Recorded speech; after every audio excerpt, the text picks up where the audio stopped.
Throughout his freshman year, Derik Queen showed he's one of the most unique talents in the 2025 draft, and along the way earned first team All Big Ten honors and helped lead Maryland to a Sweet 16. He's a 6'9", 6'10" big who has an intriguing skill set as a playmaker and creator in a variety of ways.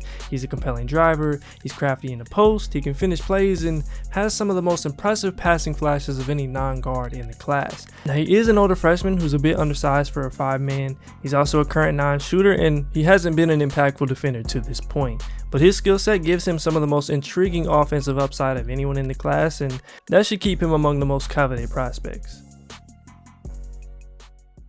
Now he has quite a few layers offensively, but one of the most unique or signature aspects of his game is what he can do as a driver and creator from multiple spots on the floor. He has an impressive handle for his size, he's fairly reactive with counters, and uses his frame well to get angles and maintain advantages, and he did that pretty consistently against different matchups. He'll rip through on face-ups and get to the bucket, he can blow past more traditional bigs in space, and he uses his size well against smaller matchups. And I also liked how well he met the ball and attacked with intent when he was on the perimeter.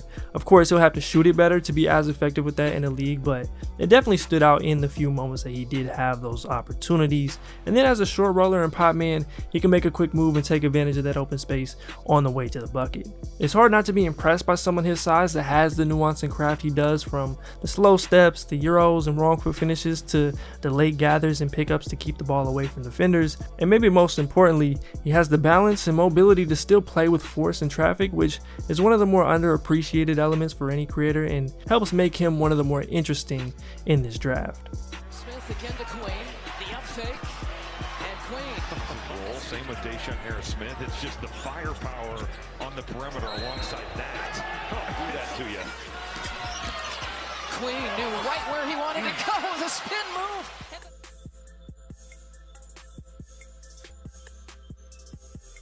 Get up here. Sexton Miguel. Ankle injury a couple of days before the season opener. Is good to homecoming for Query, for Matthews as well. A couple other homecomings as Queen. We've seen teams in the Big Ten Conference hunt Derik Queen for matchups there, but there he held his own with John Blackwell, and now getting his game on. Is high, and then, as we said, Queen went down and finished in Florida at Montverde Academy.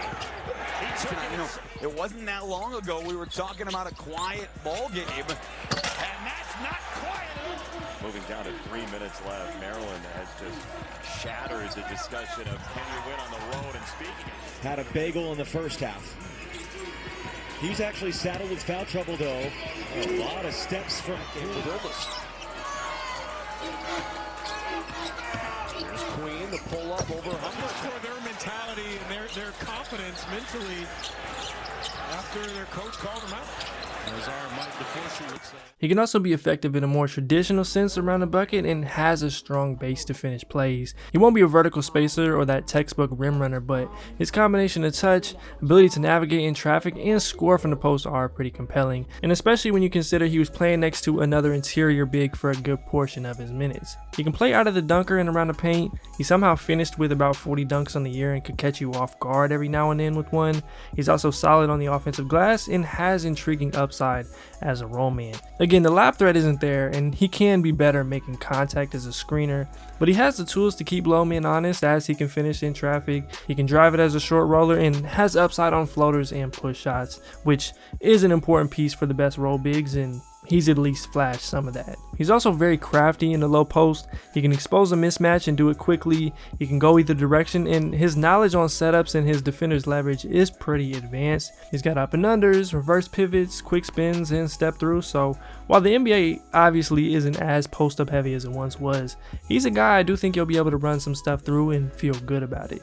Now, I don't think making him a pure play finisher or a more traditional back to the basket big makes much sense for who he is, nor does he have the explosiveness or screening to be that type of rim running big. But these are some of the ways he can add value without the ball, and he's at least shown that he can be effective in that. As we get back to action here, The free throw yet tonight, 6 of 6. And the Gophers have their largest lead of the ball game. And Queen tapped his feet. Derik Queen in the middle of this 2-3 zone is you're in business. He can score and he can play make. He's got to punish Sanford here. He does. Yep. It's going to be all day. These are just 3 points. That was his first field goal here tonight.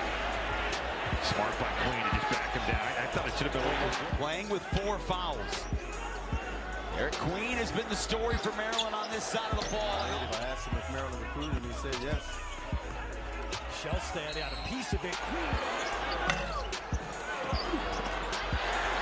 outbounds and puts it in. Reese with an offensive board. Nice the kick out, and Garcia trying to keep Queen off the board. Now the stats don't completely show it, and he wasn't used quite to the level I think he can be, but his best skill could end up being his passing, and there aren't many guys his size who have shown the type of passing versatility he has dating back to high school. He's an adept playmaker as a roller and should fit in seamlessly there in the NBA. He's aware of his options, catching it on the fly, he can make quick decisions, and as we mentioned earlier, he's a threat with the ball, which is very important. He's also solid in the post and probably has his most impressive passes there. I still think there's more patience and comfort that he can gain reading doubles, but taking that attention and creating a shot opportunity has been there, and then he can give you the grab and goals off the glass in transition and those plays as a driver. Now he wasn't used in a way that included a high volume of plays from the perimeter or true initiating, but on pick and pops, face ups, and some spot ups, he showed a good grasp of reactive reads on the interior and made the occasional kick out too. The all-around precision and accuracy in his passes can improve, and he can tend to force from time to time, but the talent is evident, and this combined with the scoring upside, there should be confidence in him taking on some hub responsibilities and being a plus playmaker in whatever role he's in. Queen cross-court skip. What a pass that was. Here's Queen against Gary. Sips that pass cross-court. Big L. This is Reese though. He's become a very good passer. Nice cut. And Reese on the dive. He's Queen's had a big night. He's driving it on gold. Nice find. Well, speaking of his passing, he trust your speed, and it's different for everyone. But you got to be at the basket line. Oh no. Elbow jumper for Williams, short rebound. Queen on the run in the open floor, ahead to Miguel. The layup makes it. Freshman left it short. And Queen, so good at bringing the ball up at 6'10". More possessions doesn't help you on 11, and he just whistled it. Look at this outlet. He does that great. Rice wanted to foul. A few more to drop. Upper misses his first 2. Nobody picked up Reese. That's an outlet. Cannon in the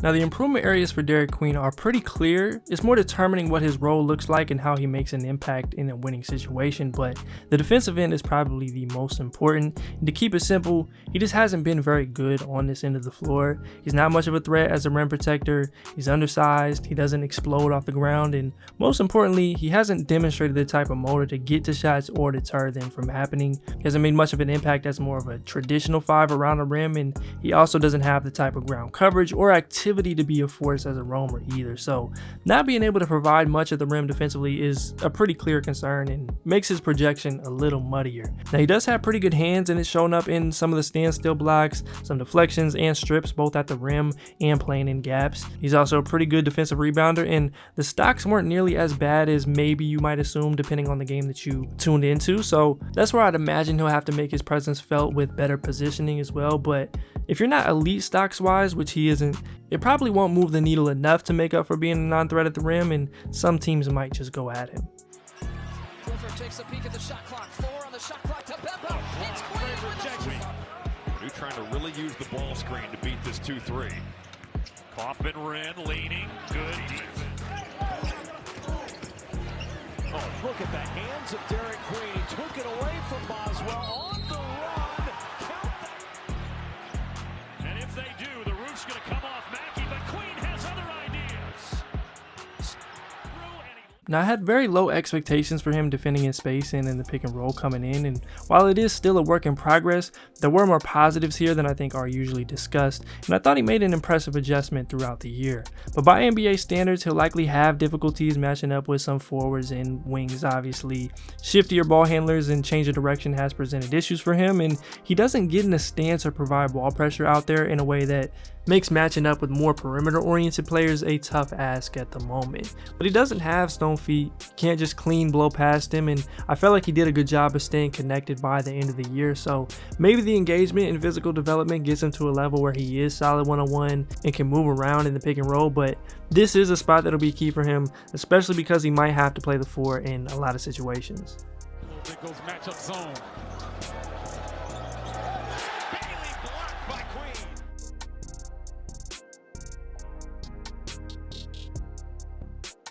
Now Mobley's got to start looking too. Glover racing toward Queen. Those good clean looks. Jonas caught it behind his back, and now Boswell. Can Washington make enough perimeter shots to win this game? I think that's what it's going to come down to. When Washington has played well and won, it's because they've made some threes. I haven't seen that this season. Somebody cleanly blocked an Ace Bailey jumper. Davis trying to break it down with the floater. Now, we've already referenced it a little bit, but one of the themes for like 60 to 70%, maybe even more of the season was his inconsistent motor and energy.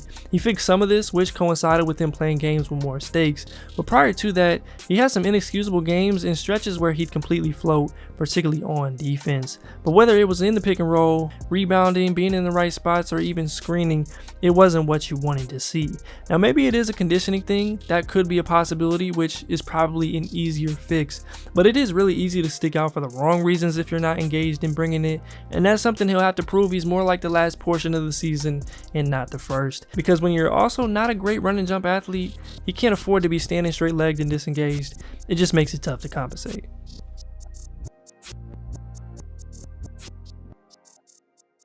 Now, every big doesn't need to shoot it today. There's plenty of high-level contributors who do enough elsewhere and finish plays at a high rate for teams, but in order for someone like DQ to maximize his skill set and give himself the most lineup versatility, the shot is going to have to come along. He shot 20% from 3 this year on 35 total attempts, and there haven't been many places besides playing 16s with Team Thrill several years ago where he's taken a volume that's really worth considering. Now, the touch is there. He shot about 77% from the free throw line and over 200 attempts, which is pretty good for anyone.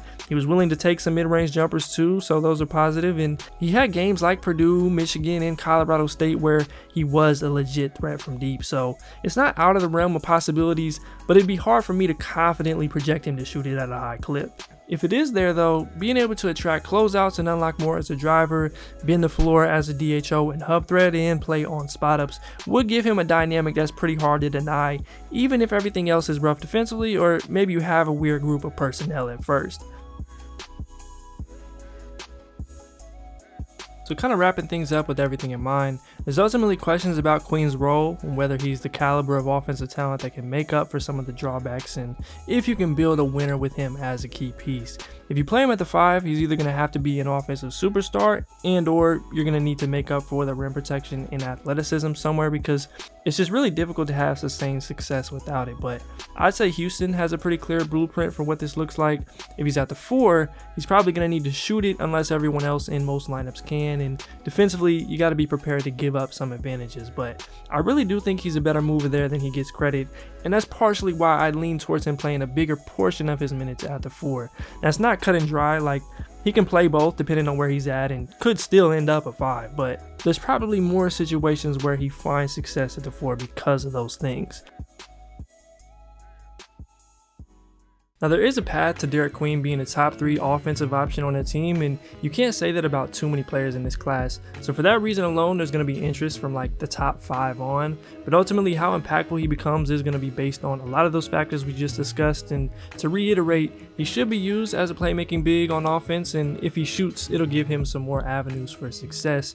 I'm a little more undecided defensively, but I have more confidence in him as a mover and in his hands to be a 4 in a winning spot. But like I said, that will be pretty personnel based. So the shot and realistically speaking, the engagement and positioning on defense are going to be key in whether he can reach his upside or is more of a gadget big off the bench that beats up second units and is just too limited defensively to be poured into. Fit is probably as important with him as it is with anyone, but surprisingly there's a solid amount of teams I think he could find success with.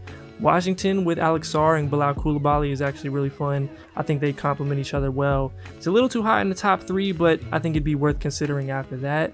Brooklyn would likely get creative enough to see what he can do. They've still got a lot to rebuild personnel-wise. Toronto's definitely up there too, and then you've got teams like OKC and San Antonio, and Chicago's at least in the mix on paper, but with who it looks like they're currently building with, I'm not sure it'd be great for both sides. In terms of comparisons, I don't think there's a great one based on who he is currently, but the hope would be something like Alperen Sengun. There's always questions about how far you can go with Alp as your 5, but he's put himself in the fringe all-star tier, and the brackets were the 2 seed this year. And then after that, we get into Naz Reid territory if he shoots it, down to more of like an Andre Blatche on the lower end.